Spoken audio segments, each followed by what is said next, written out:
Assalamualaikum semuanya. Sebelumnya saya mengucapkan terima kasih kepada Bu Nuriana SPD MPD yang telah memberikan izin saya untuk menjelaskan wancana dan klasifikasi wancana. Dan tak lupa saya ucapkan terima kasih kepada teman-teman sekalian yang bersedia mendengarkan video kali ini.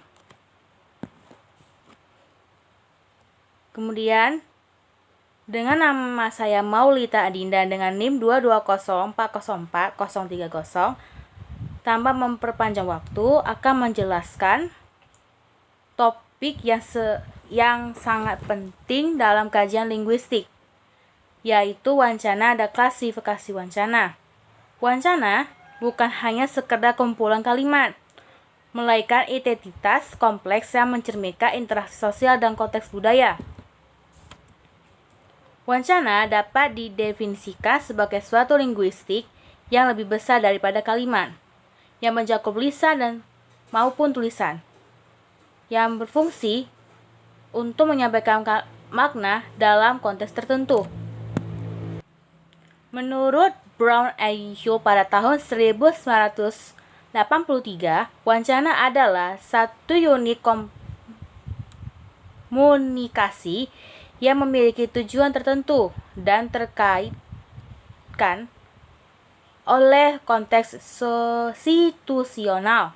Dalam wancana, makna tidak hanya ditentukan oleh kata-kata yang digunakan, tetapi juga oleh bagaimana kata-kata tersebut diorganisir dan diinterpretasikan dalam bentuk konteks sosial.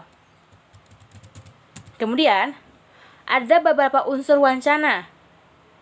Yang pertama, koherensi yang mencakup keterkaitan ide dan informasi dalam wancana yang memungkinkan pembaca atau pendengar untuk memahami makna secara keseluruhan. Yang kedua, kohesi yang mencakup penggunaan elemen linguistik seperti kata ganti, konjungsi, dan pengulangan yang menghubungkan antar kalimat dan paragraf. Dan yang ketiga, konteks.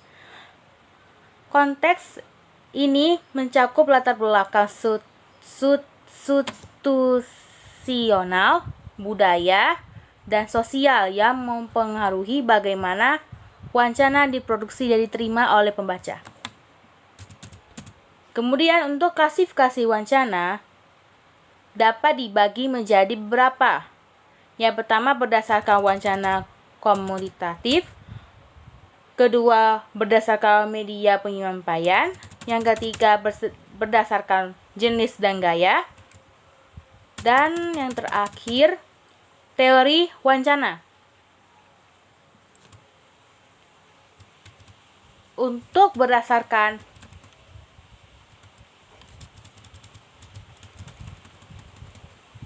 tujuan komunikatif, ada 3 jenis wancana.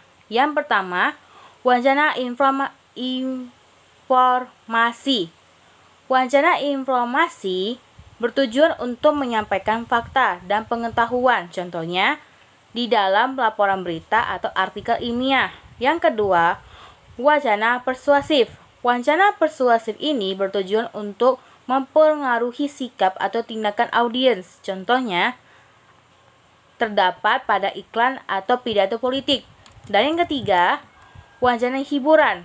Wancana hiburan bertujuan untuk menghibur audiens, contohnya cerita fiksi, film, dan komedi. Untuk berdasarkan media penyampaian, ada 2 wancana. Yang pertama, lisan, yang merupakan komunikasi yang dilakukan secara verbal, seperti percakapan, ceramah, dan presentasi. Yang kedua, wacana tulisan. Wacana tulisan merupakan komunikasi yang dilakukan melalui teks, seperti artikel, buku, dan surat kabar. Untuk selanjutnya, berdasarkan jenis dan gaya. Jenis dan gaya memiliki 4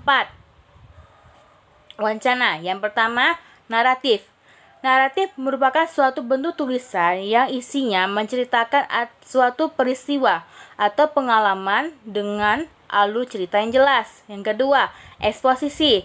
Eksposisi merupakan suatu bentuk tulisan yang menjelaskan informasi atau pengetahuan dengan fakta yang ada.